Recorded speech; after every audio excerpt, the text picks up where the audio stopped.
Hey friends and welcome. This is Dr. Heather coming to you live from Ask Dr. Heather, also known as the Keto Doc. And today we're going to talk about step 5. Step 5 in our journey towards better health. And for you, if that better health is going from 400 carbs a day or 100% carbohydrate diet to adding in some healthy proteins, maybe some local grown proteins, maybe actually adding in some greens, maybe you're doing no vegetables at all, or maybe you're here to go straight on low carb keto, this journey is for you. So if you're just joining us for the first day, know that the last about 10 days, we've actually been taking very small, tiny steps to help you optimize your journey, whether that is a zone, which is a 40-30-30, whether that is low carb, high fat, or that is keto.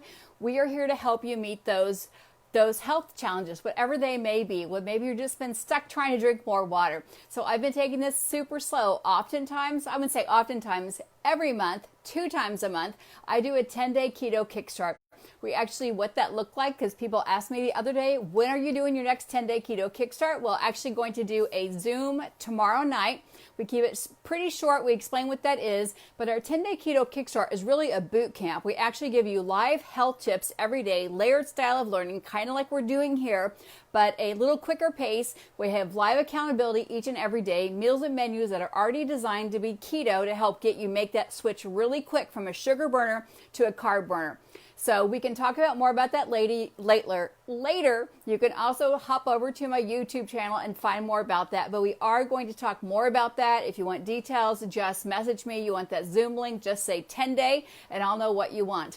But tonight, we've been taking this very slowly. We've been helping you do that slow transition as you guys have requested. So today is step 5 in your journey. If you want the other 4 steps, just listen down below. Lots of questions. What are fat bombs? What is snacking? When do I snack? When can I snack? What is the right snack? What's the wrong snack? What are you looking for in a snack?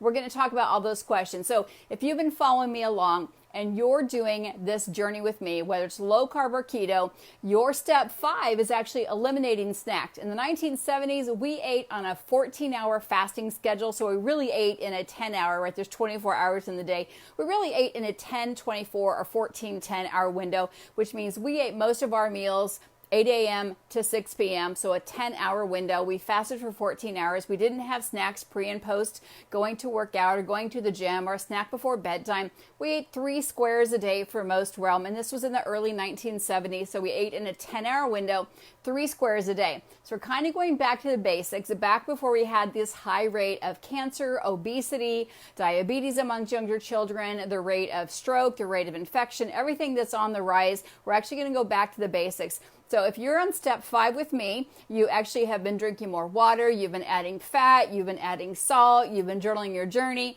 you've been eating in an 8-hour time frame. So our intermittent fasting has been 16-8, which means you're not eating food 16 hours of the day. You're drinking water and coffee and tea, maybe some exogenous ketones, no food. You've been eating food in an 8-hour window. We've been just asking you to eat real, whole, healthy food. We haven't given you a lot of things except for don't eat processed foods. Today, if you're joining me, step 5, no snacks. Why are we talking about snacks? So if you're not on that journey, we're still going to talk about snacks. But if you're with me and you're transitioning over, you're going to eat 3 meals a day here on out for the next 15 days. And you're going to eat 3 meals a day, especially this is intermittent fasting in an 8-hour time frame. So what that looks like is you're going to have a nice, big, healthy lunch. Your middle meal of the day is going to be your biggest meal of the day.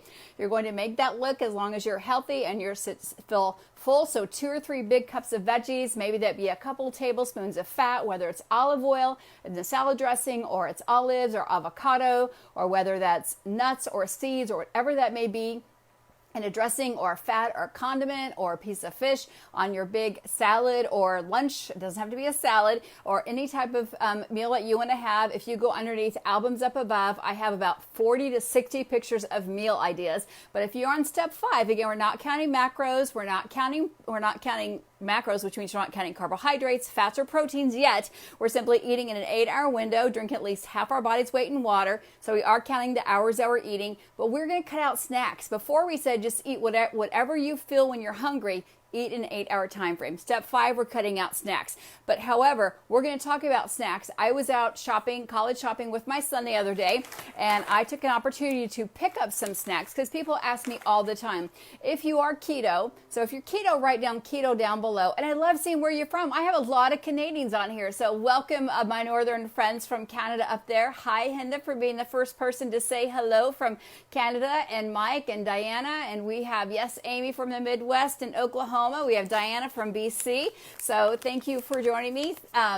Lovely seeing you here. And Amy, thank you for joining me as well. So when you talk about snacks, when you're snacking and you're keto and you are counting your, because I have people here are counting, like Amy's counting her macros, I'm pretty sure. So when you're thinking about snacks, and oftentimes I use snacks or fat bombs when I'm on keto, when I'm counting all my macros to make sure I get all my fat in. Oftentimes I'm guilty of not getting enough fat in. That's when I'll use things. And when my snacks come into play, that's when I kind of consider what I'm doing. So instantly I can start eliminating some type of snack. So these are some things I picked up. These were actually fried pecans. They were really pretty clean because they were pecans, salt, with a little bit of soy oil. I generally don't do any soy, but you can see they got eaten at my house because there are 6 people living with me. But they were 15 grams of fat, 8 total carbs because nuts have carbs, 3 were dietary, and it only had 3 grams of protein. So pretty clean. It didn't have a lot of ingredients. Where these Quest snacks,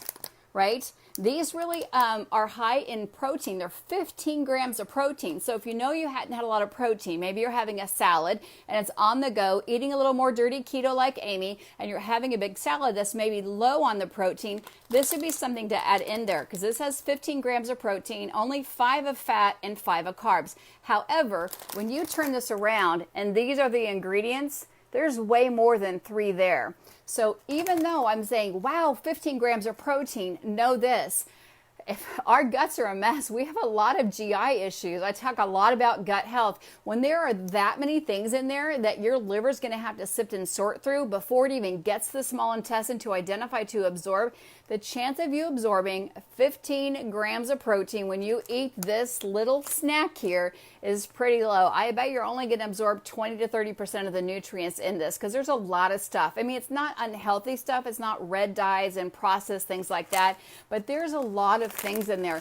That's why the carnivore diet works for some people because you're only digesting 1 macronutrient, just protein, and you only do it for a short period of time because it eliminates the confusion from the body. It's not having to sift and sort for this and that. It's just doing 1 type of macronutrient. But when you're looking for snacks like, okay, this is great, it's high in proteins, I've got some veggies with me, I'll grab this instead of some sardines or instead of some tuna or some smoked salmon or beef sticks, but this has all this stuff in here. So you've really got to think twice when you're grabbing snacks. But you're thinking, you know what, I'm low on fat. I didn't get enough fat in. Fat's one of those hard things. I don't like olives. I don't like sardines. I don't like avocados. I have a peanut allergy. So when people start adding in those type of things, I know that sounded a little bit of negative, but this is what I hear for real stuff in my clinic. These dangs are pretty dang good, right? Has anybody tried these before? I love coconut. But coconut can have a lot of sugar. It's higher in carbohydrates. I know you can take the dietary fiber out, but anytime you heat up coconut, you actually help get that sugar process out of that coconut a lot quicker. So I make a lot of my no-bake cookie fat bombs that are on my blog, which are delicious, and I can definitely overeat those. It's higher in fat, but you're also going to help that sugar come out once you start to heat that up. I know the light's changing in my room a lot. So when you look at this, for 1 serving, which is 1/3 of a cup, it's 180 calories. We're not talking about calories. 15 grams of fat. It has 10 total carbs, 5 dietary, 2 sugar, and it only has 2 grams of protein. So when you compare those to the pistachios we're going to talk about, 180 calories, 1/4 a cup, 15 grams of fat, 15 grams of fat, 7 carbs, 10 carbs, and then this has 5 protein. This has 2 protein. So 2 protein, 5 protein. So 15 grams of fat, 15 grams of fat. So when you kind of look at these, this is going to be a little bit higher in sugar. So if you're really watching your sugar, you're watching your total carbs, you're trying to be more keto, you may want to go with the pistachios because the carbs can really make a big difference if it's 7 versus 10. Like if your total carbs for the day are 28, 3 or 4 can make a big difference. And again, this has got a little more protein in it. And then when you look at these, it's funny because these are the honey roasted ones. The salted pistachios actually have more carbohydrates than the honey ones. It actually had, I think this has 7 total carbs. I believe the salted ones actually had 9 carbs. 2 more carbs for the salted ones. I should have bought those, but I didn't buy them.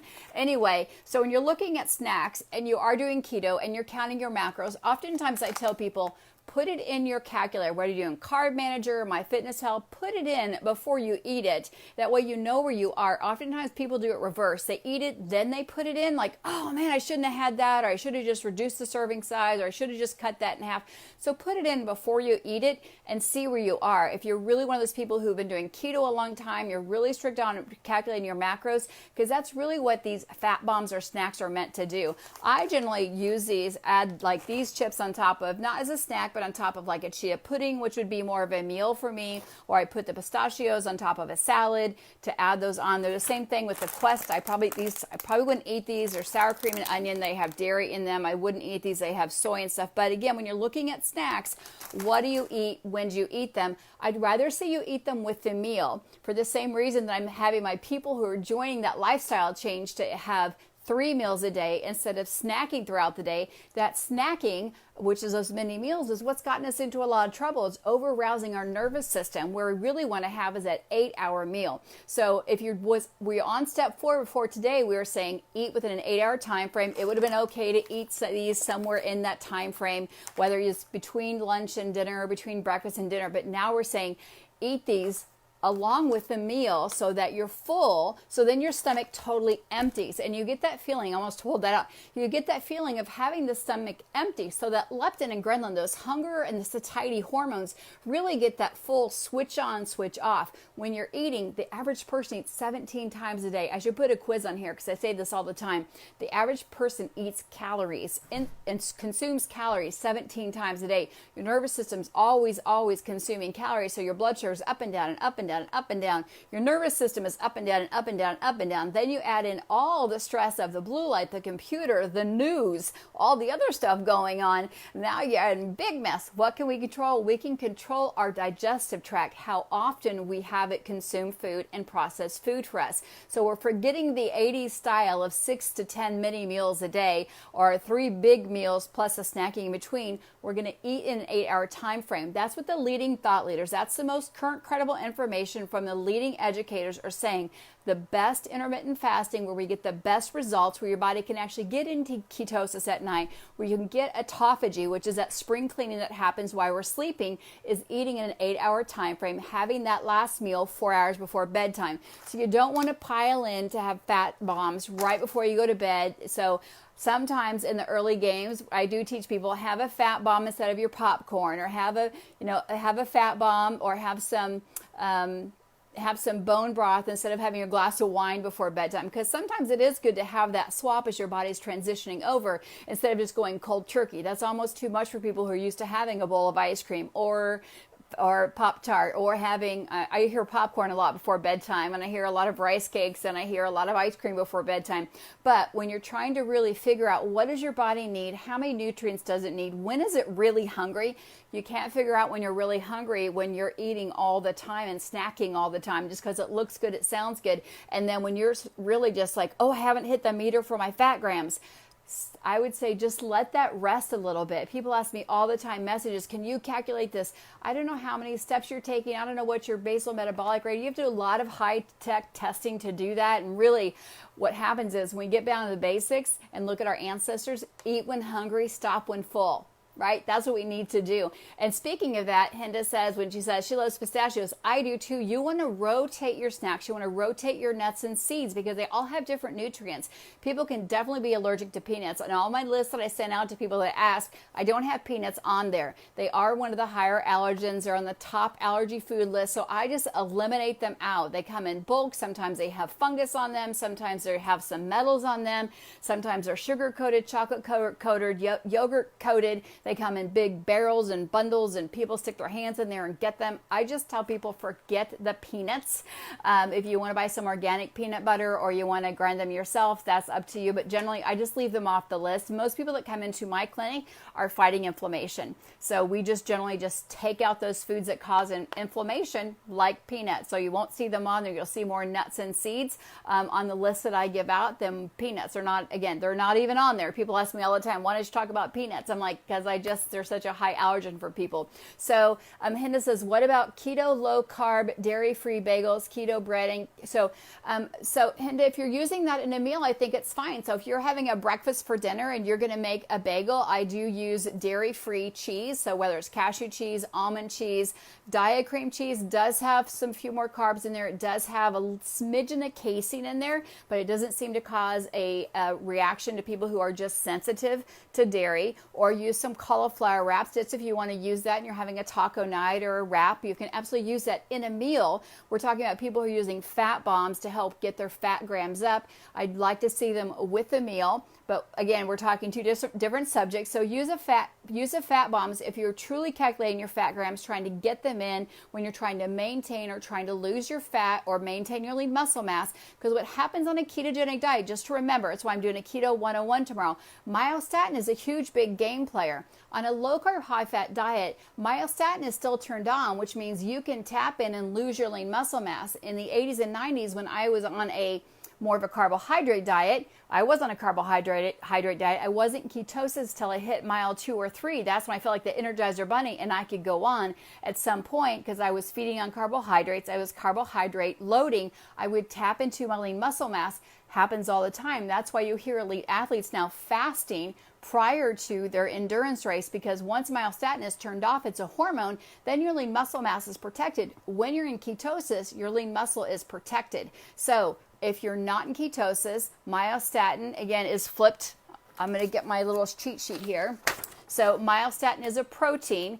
It blocks protein synthesis. So ketosis blocks myostatin because, again, when myostatin is turned on, it taps into your lean muscle mass and it will start using that for energy. You don't want that to happen. So on a low carb diet, a paleo diet, a zone diet, myostatin is turned on. So all fair game. You burn through your carbs. The next thing it does is start burning through your lean muscle mass.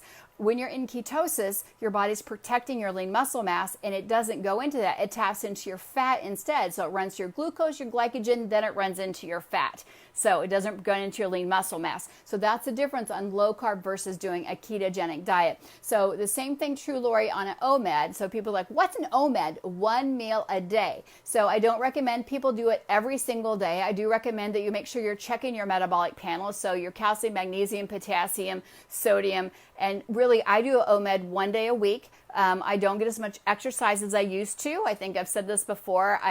Last year, after a skiing accident, I am a right leg above knee amputee, so I'm not running 50, 60 miles. I'm not kickboxing, burning 1,000 calories in a kickboxing class several days a week. Right now, my hot yoga studio is closed. My hot pool is closed right now, so I'm not able to do those things that really help me sweat and detoxify. So I do an OMAD once a week, and I do an extended fast once a month to help my body naturally detoxify. OMAD for me is a lunch to lunch or lunch to brunch. So anywhere from 22 to really 26 hours for me is just doing that 1 day a week to give my body that sense of autophagy, that spring cleaning, so my body can rest and it can get all my immune system, my hormones, my cortisol, my adrenaline just kind of reset and reboosted. And then when I refeed that first meal that comes back, I make sure it's very high dense in nutrients, so dark green leafy vegetables, really rich oils, and rich in meat. So it's not just a chicken wing or a white chicken breast. I want to make sure it's some type of salmon or some trout. Make sure it's organic meat if possible. You know, we just make sure it's very healthy for whatever your budget can afford. So hopefully I hit the checkbox today. So if you're following me, step 5 is 3 meals or 2 meals, whatever your body type tells you, in an 8-hour time frame. And we are not snacking. You can have water, coffee, and tea in between those meals. If you are on a true, so this is step 2. If you're not joining in on this, you're on a true ketogenic diet, your still mission is to lose some or shrink those fat cells. Remember, we don't lose fat cells, we just shrink them and get the stuff out in them. We lose the fat that's inside our adipose cells. We're trying to get our terminology right. We don't lose fat cells. Whatever fat cells we have at 20, we still have today, they just shrink or get bigger and shrink and get bigger and shrink and get bigger. So to shrink and eliminate the toxins and hormones that are in those fat cells, we have to tap into them when our body's in that state of ketosis, and we want to actually make sure we're getting enough fat in our body to protect our lean muscle mass. When you're choosing a snack, choose as clean as possible so it has 1 or 2 ingredients. So coconut, some sea salt. This has some malic acid. Malic acid is generally can be from corn, or generally it's from corn, and it's generally from an organic or non-GMO corn. It just helps as a natural preservative. I'm reading, this is just coconut and sea salt. That's all this is, coconut and sea salt. So it's just a plain piece of coconut, but know that it can be a little bit higher in your carbs. So if you have a favorite recipe, drop it down below. But these are great just to put on a salad. Sometimes you can mix it with some nut butter or make like a little fat bomb out of it for a little treat to have like right after dinner as part of your dinner, so to speak. So you can combine it with that to make sure you're getting your fat in with that. However, if you're a person who's eating 17 times a day, we have to meet you where you are. We can't go straight to 3 meals a day. We say, you know what, that was step 4, 3 meals a day. Let's have a couple snacks or fat bombs in between. That's where I like to use fat bombs in between there to help balance your blood sugar. Use some exogenous ketones in the middle to help balance that. Use some electrolytes in the middle to help balance that out. And there are lots of amazing things coming out with cauliflower. You can do cauliflower rice, cauliflower wraps, and that's kind of a this for that type of trade thing. But tonight, really want to help people understand what is a fat bomb, when do you use it, how many can you have. I would say an average fat bomb is about 70 calories. The downside of fat bomb is they're delicious and you can eat too many of them. And if they're 70 calories and you eat 2 or 3 now and 2 or 3 later, you end up, this is how people end up gaining weight, is they make their fat coffee too fat. Like I've had people getting their fat coffees up to 700 to 900 calories by doing tablespoon of grass-fed butter, tablespoon of coconut oil, tablespoon of MCT oil, then some heavy whipping cream. Next thing you know, they've got a really fat coffee and they're gaining weight, which was not their objective to start with. Maybe their neurological symptoms got better, their brain fog got better, but the scale went up the other way. They didn't want to. So just make sure you're doing that and check as well. Same thing with the fat bomb is that they taste so delicious or they're overeating nuts. I showed you a big box of the Sam's or Costco cashews last week. That's 33 servings. Somebody's like, oh, I can eat that in 2 days. You don't want to eat cashews every single day or almonds every single day. You want to rotate through those so you don't build up a sensitivity to those. So I'm excited to have everyone joining me on day 5. Again, if you're just joining me, that's okay. Go back to step 1 and you're going to see step 1 is talking about adding healthy fats and sea salt. I'm not going to review them because I don't want to take your time tonight. I want to be very, very targeted when we get together. And hopefully I've helped answer some questions and leading you through this very slow process that we're doing to help make this lifestyle switch for you. So it becomes very, very easy as you make this switch. And you don't have to be bogged down by calculating everything and logging everything in. But this first month, you may have to do that just to get going. Just as if you're starting a new athletic, or you're starting soccer, you're starting tennis, you're starting violin, anything that you're starting, it takes baby steps. So we're taking baby steps now because some people have tried to just come out of the gun and say, I'm going to go right down to 25 carbs. I'm going to guess my fat. I'm going to guess my protein. I've done everything on the computer. And this Dr. Google tells me to do this. And then they're really frustrated and they give up or they get sick. So we don't want anybody feeling bad, but carb flu is just withdrawal. It's not the keto flu, it's the carb flu. You're withdrawing from carbohydrates. Carbohydrates are stimulants. I do compare it to an alcoholic because all alcohol comes from grains or from fruits, right? Either someone's stomping down grapes and making wine, or someone's doing some moonshine, or they're doing rye or corn or something whiskey to make whiskey stuff. I'm not very good at the alcohol topic, but I know it comes from grains or potatoes, or it comes from grains, or it comes from fruit, which is just straight carbohydrates. So that's why it raises your blood sugar and it dehydrates you and taxes your adrenal glands and really messes up your pancreas and blood sugar. So when you withdraw from alcohol, we know how people feel. They get sick, they get nauseated, they get a headache, they get diarrhea, they don't feel good. Regular food makes them not feel good. That's what happens if you're eating 200 to 300 grams of carbohydrates on the standard global diet. Whether you're Asian, you're having rice and noodles and dumplings at every meal, or if you're Hispanic and you're having rice and beans and tortillas. If you're Italian, you're having bread. I'm not stereotyping, I'm just saying what the normal meals are, and you're having pasta and you're having bread and you're having wine, and we're going to tell you now to have oils and salad and things like that. Your body's going to have to reject you a little bit and say, whoa, we got to go slower. And that's really what we're doing over this month time. We're taking my 10-day keto kickstart and we're slowing it down over a 30-day time period. So we're giving you about 2 to 3 days on each topic to transition and really get that right. So most of you have been supposed to be keeping your homework and writing down and journaling your journey, how you feel, what time you eat. I did post a piece of paper a couple days ago. You can scroll down and look. You can keep it in your iNotes. Please don't stop journaling your journey. It's very, very important to write down what you're eating, when you're eating. Are you eating because you're hungry, because you're tired? The same thing's true for a fat bomb. Are you eating? Like I was out shopping with my son for college and like, I need to have something just in case. So that's why I'm like, oh, I'm going to do a talk about this. And that's why I started grabbing the stuff at Bed Bath & Beyond. I'm like, well, this is a good topic. And my mom actually had these. She's like, can you check those out for me? I'm like, yeah, I'll check those out for you because someone had told her to get those. Oh, your daughter would approve of these, as someone said to her. And I love that people are giving her these. And the other thing we talked about is people like, well, I need a cereal for my kids or are going back to school here in Kansas. So this is a granola crunch. So this actually tastes delicious. It tastes like those honey grams. When I read this, it has 11 grams of total carbs. It has, let me get to the light here. It is 11 grams of total carbs, 6 dietary fiber, 0 sugar for parents.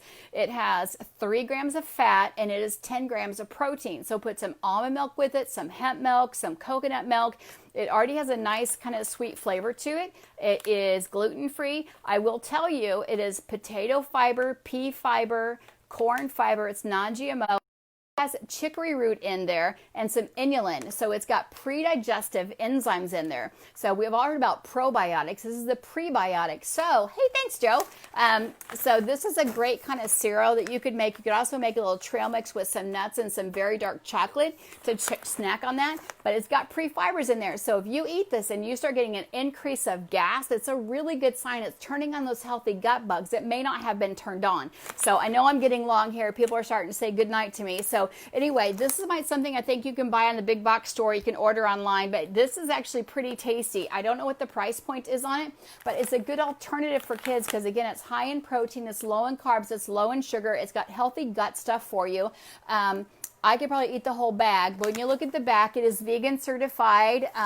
So it's paleo-friendly, keto-friendly, it's soy-free, gluten-free, high in fiber, no sugar, alcohol, so no erythritol if you're erythritol sensitive.